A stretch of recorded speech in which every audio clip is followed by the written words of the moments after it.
Kuriózna dopravná nehoda, ktorá však mohla skončiť tragicky, sa stala nedaleko Zvolena. Kamión naložený hlinou priam zlomil most. Nákladiak sa prepadol do potoka. Zrútil som sa s kamionom z mosta. Cože? Povolil most. Normálne zlomil sa most a ja som bol 20 metrov za kamionom, tak som letel s ním. Si až počkaj, ale žiješ tak, když mluvíš. Žijem. Jak si na tom?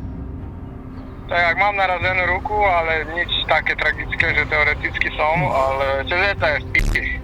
Vtrieskal sa tam s tými 35 tonami, most zlomený, úplne na parádu. Toto je neskutočné. No i Slavo mi volal, ty vole, to nepochopíš. Oni ráno vyjížděli z toho pole, jeli na most, na mostě byl kamion a ten most spadnul. Ale Slavo je dobrý, motorka v prdeli. Si zoberte, že tu niekde skončil ten motorkár a tento kolo 40 tonový by ho rozgňavil jak zemiak. Našťastie si to odniesla len motorka a ruka. Ty máš. To je neskutočné.